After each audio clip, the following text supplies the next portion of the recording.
So one of the best things about using Google Sites is the fact that it can be completely customized, whether it's uploading your own images as the headers, playing around with image carousels in interesting ways using, downloaded JPEG images of slides or different certifications or badges.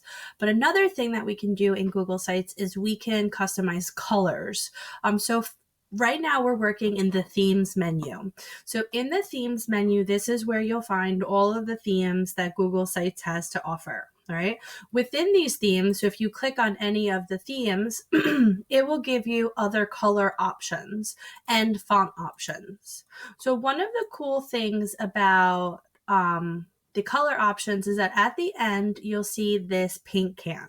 All right. Now, when you click on this paint can, you have the option to play around and create a color that would be suitable for your site. And you'll see it come up here in your sample preview here, right? And you'll also see the hex code here. Now, one of the things that a lot of districts and schools like to do is create, uniformity, whether it's through using a mascot as the logo or as a favicon. Another thing that we can do is we can customize colors, right? So if you knew your school's color hex code, you could just type it in or copy and paste it here. You could try and play around with the colors to see if you could get it to be the right one, but then you might imagine that that people would all have something that was slightly different. So what you could do is there's a couple of things. If you've already created a site, you can play around with this, get the hex code, and share it. If an administrator or someone else that they designate wanted to be in charge of picking the color for that school, based on their school's colors, they could come to, the color picker that's accessible in Google. So you just search for color picker in the Google search Omnibox, and then you can play around with the color. So you find the color that you want that matches your school. All right.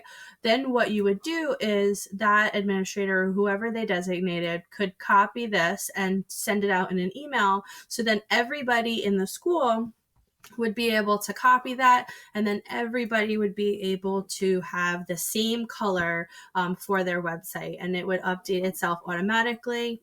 And so the boxes would turn into that color.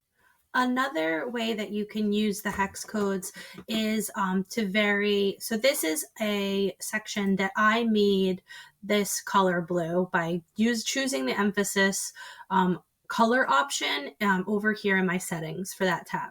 All right. Now, one of the things I like to do is maybe do like every other in the same way. But if your school had two colors, you could get really crazy. So let's say one of my colors was this color, right? So I could get this hex color. I could come here, and now what I want to do is I have an option to select an image. And when you come to this option, it actually lets you search for an image that you could use as the background of that section, right? Which is really cool. But you can also search for colors, all right? So if I put in the hex code here, all right, and searched for it, it's going to pull up sometimes pull up that color.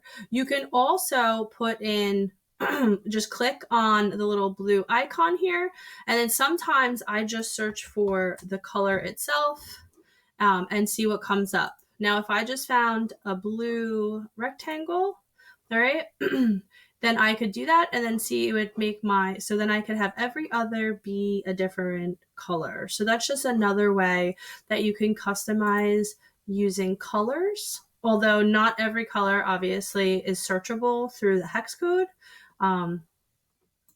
So you would want to be careful, but some of your more standard hex codes, this is the hex code for black, this will probably work, because it is a more standard. That blue is a very specific color. So sometimes it'll work, sometimes you can just search for the color that you're looking for. So that's just some ways that you can customize using color and using specific color hex codes to create uniformity